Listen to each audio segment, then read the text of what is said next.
근데 요거와 대비해서 이 이행 거절을 할 수 있다는 것이 다른 권리를 발생시키는 것은 아니다 말이야. 다른 권리를 발생시키는 것은 아니다. 무슨 소리냐면 이 거절하면 이제 불법 점유는 안 되고 점유할 수 있는데 사용 수익권이 발생하는 것은 아니다 말이죠. 그러니까 사용을 했다면 임차인 사용은 차임 지급을 해야 된다 소리입니다. 근데 요거는 전세금을 줬으니까 전세금 이자를 받고 있으니까 이 부당이득 하는 것이 아니죠. 근데 임대차의 경우는 월세를 주는 거니까 사용 수익을 하고 있었다면 차임은 계약이 만료됐다 하더라도 보증금 반환받을 때까지 차임은 지급을 해야 된다 거죠. 다만 부당이득 상태가 발생하지 않았다면 즉 사용을 안 했다면 반환해 줄 필요는 없지만 사용했다면 사용 수익 반환을 해줘야 된다. 그것이 동시행관계에 있다고 해서 사용 수익권이 발생하는 것이 아니다. 사용했다는 사용이익을 반환해야 된다는 소리고, 또 하나는 돈을 먼저 지급했다 선납에 의무는 없다는 것을 한번 참고로 보시고, 또 하나는 우리 판례가 그 부분이 상계 부분입니다. 상계.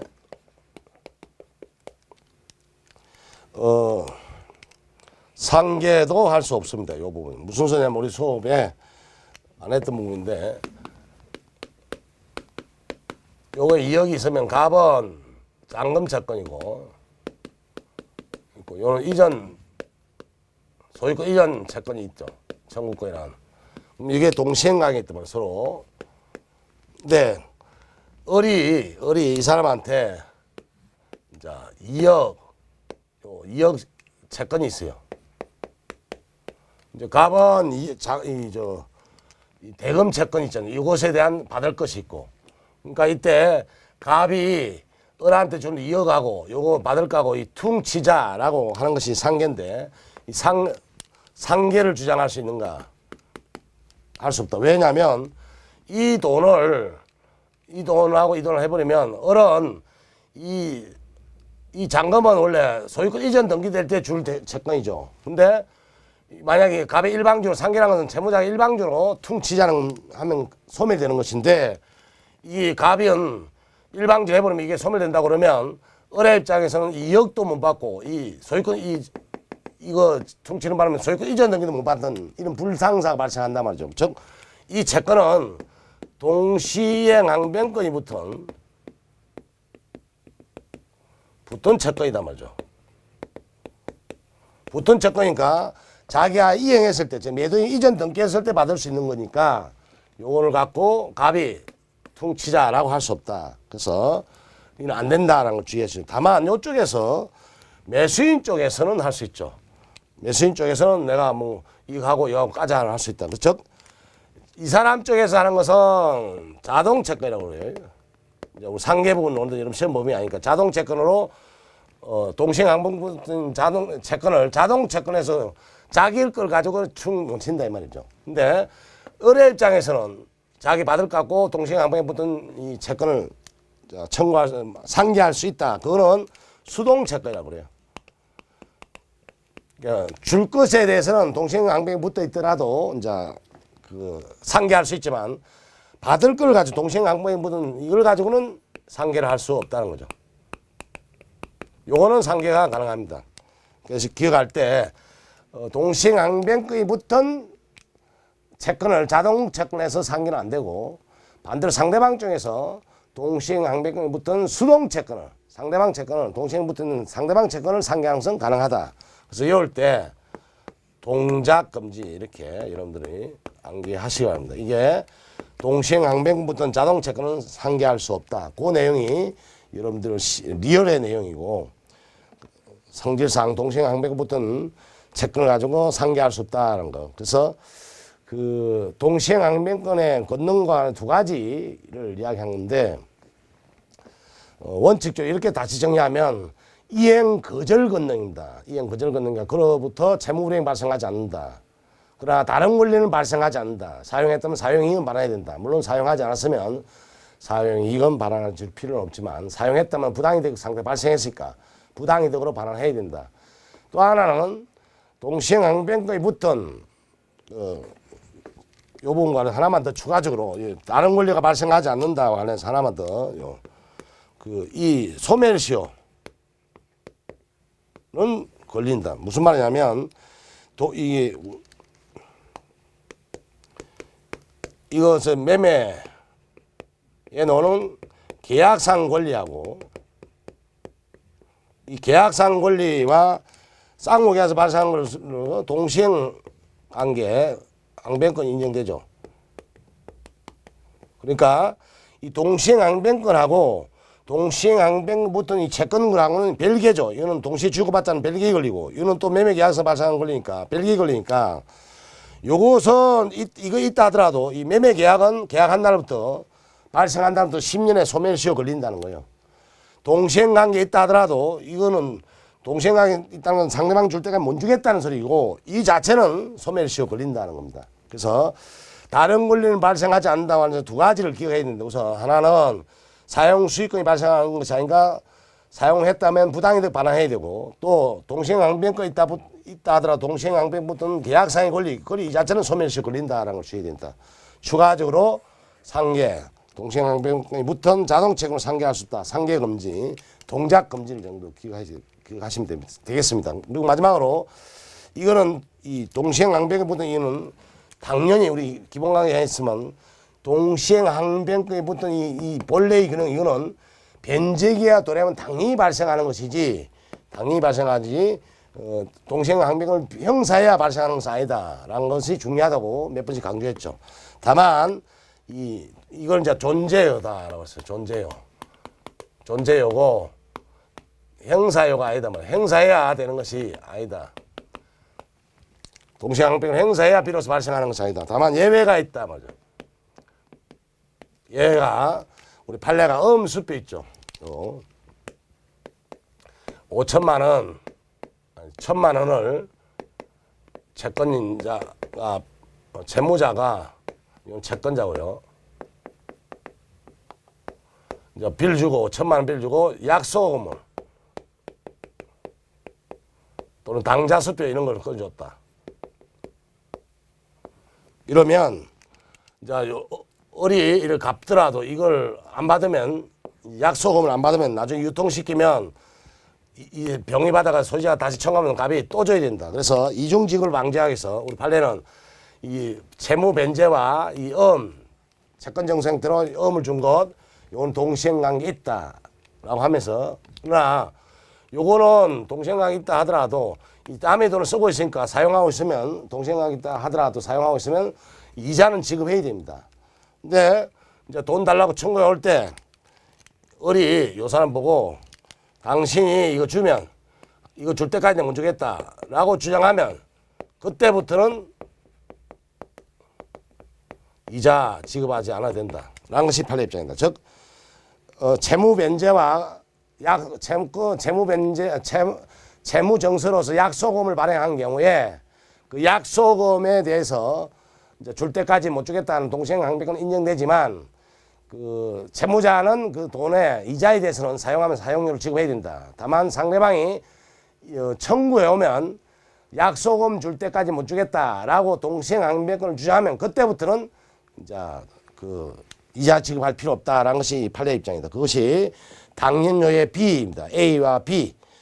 A는 존재 그 자체로서 당연히 발생하는 거고 주장해야 발생하는 것은 아니다라는 것이 우리 기본 강의 했던 거고 B번이 이제 기존 채무와 채무가 병존하는 경우에 이제 그 사례죠. 그래서 넷째 줄 판례 보면 채권자로부터 수표를 받지 아니하였다 하더라도 수표를 반환하지 않았음을 이유로 항변권을 행사하면 그때부터는 이행지체 책임을 면한다는 것이 판례다. 그러니까 상대방이 청구하면 그 줄 때까지 못 주겠다. 동시행항변권 행사해야 비로소 지체 책임을 면한다는 거죠. 이게 예외다라는 거죠. 원래 존재 그 자체로 효력이 발생하는데 이 부분은 행사해야 효력이 발생한다는 거죠. 동시행항변권은 판례 위주로 해마다 출제되니까 좀 판례를 다시 한번 정리했는데 내용이 좀 수준이 있죠. 우리 기본 내용보다 좀 더 많이 했습니다. 혹시 시험이 어렵게 나오면 대비했는데 제가 볼 때는 기본 강의 플러스 추가적으로 하는 부분이니까 만약에 어려우면 이 부분은 그냥 참고로 읽어보시기 바랍니다. 이연부담에 관해서는 1번에 이제 채무자 이연부담 중 당사 상방이 그 양 당사에 모두 잘못 없이 매실되면 채무자 이연 부담중이 되죠. 1번, 2번에 관한 판례는 참고로 보는데 결론만 이야기하면 채무자 이연 부담주의가 돼서 이제 법률 관계 되면 이연 부담이 되면 부당이득 반환법입니다라는 거죠. 우리 판례가 채무자 이연 부담주의가 적용돼서 당사자께 반환한 관계는 부당이득 반환에 관한 법리가 적용된다 정도만 여러분들이 기억하시면 되겠다라는 거죠. 1, 2번 판례 채무자 이연 부담주의가 적용돼서 당사자 간의 원상 회복하는 법률 관계는 부당이득에 관한 것이다 하나 정도 기억하시고, 채권자 이연 부담주의는 이제 두 가지 내용이죠. 채권자가 책임 있는 사유로 불능된 경우하고, 또 채권자 책임 있는 사유로 불능이 된 경우, 또 하나는 수령지취 중에 불능이 된 경우인데, 채권자 책임 있는 사유에 관한 판례 1번 기억에 판례 내용 한번 참고보시고, 2번 판례가 무슨 소리냐면 2번 판례가 요 사례입니다. 이걸 경락을 받았어요. 근데 이걸 매도를 한 거죠. 병한테. 경락받은 물건을 매도를 하면서 을이 이거에 대한 낙찰대금 내야 되는데 이 낙찰대금을 이 사람이 내기로 한 거죠.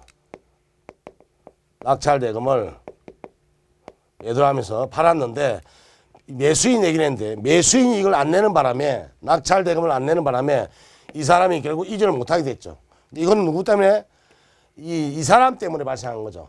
매수인, 즉 경매받은 물건을 경락받아가지고 경락이 팔았는데 그 잔금을 낙찰대금을 이 사람이 내는 걸 했다. 근데 이 사람 매수인이 안 냈으니까 이게 다시 재경매 와서 이게 이전 못하게 됐죠. 이런 거는 매수인 잘못을 발생하니까 이 경락인이 책임을 질 필요 없다라는 것이 여러분들 이연에 관한 판례고 참고로 보시면 되겠고요. 디귿은 우리가 그 기본 강의 우리 명의신탁 할 때 있는 내용인데 제3자간 명의신탁이죠. 이 부동산을 매매하면서 매수인이 병하고 명의신탁 약정을 하고 이 사람한테 매도인을 부탁해서 이렇게 이전 등기 하는 거죠. 그래서 이 등기했는데 명의수탁자가 정한테 팔아먹어 버린 거죠. 그래서 정의 소유권 취득하면 결국 을은 이 계약 자체는 유효하니까 을은 갑한테 이전 등기 못했으니까 채무불이행 손해배상 물을 수 있는 관련해서 물을 수 없다는 거예요. 왜? 매수인 채권자가 이 사람 부탁해서 이런 일이 발생했기 때문에 매수인 잘못으로 이런 사유가 발생했기 때문에 매도인 이전해 줄 필요 없다. 즉 채권자 이연 부담주의가 적용된다라는 것이 디귿 내용이고, 그래서 손해를 입었다 볼 수 없다라는 거. 그래서 이 사람이 팔아먹고 이 사람은 또 돈을 매매대금 받았으니까 손해도 없으니까 손해배상도 청구 못하고, 따라서 을은 갑을 대해서 이 사람한테 손해배상을 청구할 수 없다는 사람입니다. 그래서 채권자 이연 부담에 관한 첫 번째로서 채권자의 책임 있는 사유라는 개념은 그 채권자가 고의가시나 신익치상 비난할 수 있는 이런 사유가 발생하면 채권자 이연 부담이 적용되고, 따라서 매도인은 채무자는 청구할 수 있다 내지는 매수인이 요구를 할 수 없다는 얘기고, 두 번째 2번도 중요한데요. 수령지체 중에 불가항력 소실이다 말이에요. 소멸된 경우 이 사례인데, 이 수령지체 중이란 말은 쌍무계약에서는 이행 제공을 해야 상대방이 수령지체해야 되는 거죠. 따라서 수령지체 중이 되기 위해서는 이연부담이 수령지체이 불가항되기 위해서는 매도인이 받아가라고 이행 제공을 했어야 된다. 그러고 나서 불가항적으로 소멸돼야 매수인 즉 채권자가 이행 부담 준다. 그래서 수령지체 중에는 반드시 이행 제공을 해야 된다라는 걸 꼭 기억을 하시기 바랍니다. 기억 니은은 안 받아도 되겠습니다. 이번에 저를 마지막에 그 둘째 줄 현실적이나 구두적인 필요하다라는 것을 꼭 기억을 하시기 바랍니다. 그리고 이제 채권자 이연 부담주의가 되면 효과라서 이제 채무자는 채권자한테 매매 대금이라는 청구할 수 있죠. 다만 그로부터 자기 채무를 매남으로써 얻은 이익이 있으면 예컨대 요 내용이죠. 2월 2억에 계약을 했는데 매매 계약을 했는데 이 사람 잘못으로 또는 수령지체 중에 이게 소실됐단 말이죠.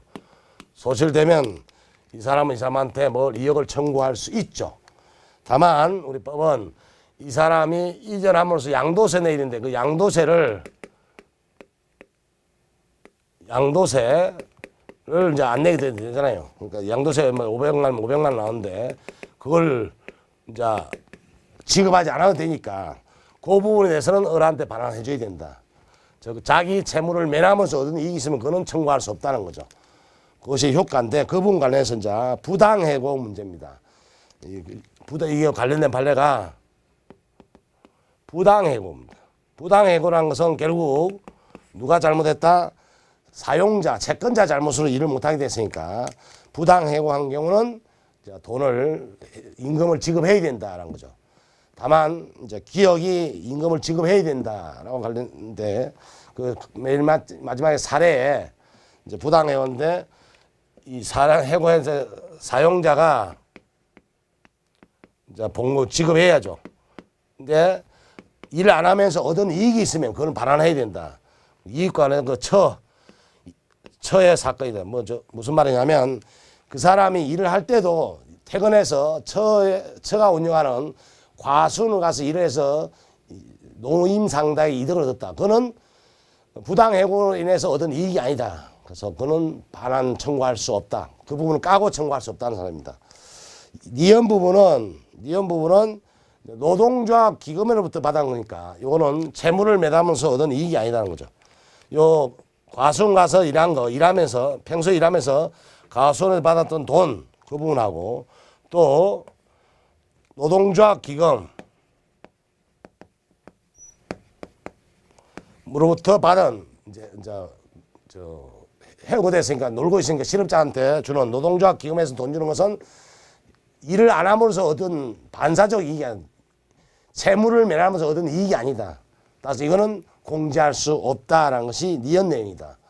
다음에 적법 행위된 경우에도 이제 또 하나 관련된 게 시입원 내 중간 수익과 관련해서 그 돈을 이제 사업자가 돈을 줘야 되죠. 돈을 줄 때 공제하는 것이 중간 수입을 공제합니다. 그때 다른 데 가서 일을 했다면 예를 들면 200만 원 봉급자인데 딴 데 가서 일을 해서 150을 받았다. 그 까고 50만 원만 준다 이 소리인데 그 중간 수익 공제할 때 실업수당에 해당 부분 이 부분은 채무를 매하는 부분에 해당되는 것이 아니다. 즉 채무를 매하면서 얻은 이익에 해당되지 않는다는 거죠.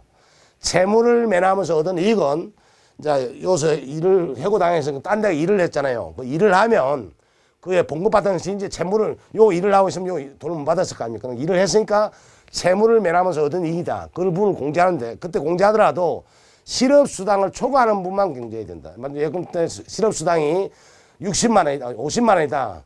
그럼 150만 받았으면 50만 원 까고 100만 원만 까고 나머지 100은 줘야 된다. 봉급이 200짜리다. 딴 데 가서 일해서 150 받았다. 근데 그 실업수당 50이다. 그럼 100만 원만 까고 그러니까 요 200 중에서 100은 줘야 된다. 맞죠. 그 내용을 지금 설명하고자 한다. 그러니까 채무를 매함으로써 얻은 이익이 뭐냐 하면 해고와 관련해서 일을 안 하면 딴 데 가서 일한 그것이 채무를 매하면서 얻은 이익이다. 다만 그 공제하더라도 그분을 공제하더라도 실업수당이라든지 그 다음에 노동조합 기금에서 받은 돈이라든지 평소에 직장 다니면서 딴 데 아르바이트 했던 돈은 부당해고하고는 일하고는 상관없이 받는 돈이니까 그는 중간 수입으로 공제할 수 없다라는 것이 이제 판례 내용이다. 그리고 부당해고 기간 중에 구속됐다면 어차피 청구 못한다는 거죠. 마지막으로 제3자를 위한 계약은 여러분들 한번 보십시오. 참고로 출제 가능성은 높지 않은데 참고로 한번 보시라고 해서 제가 실었습니다. 다음 시간은 계약 해제 부분을 하도록 하겠습니다.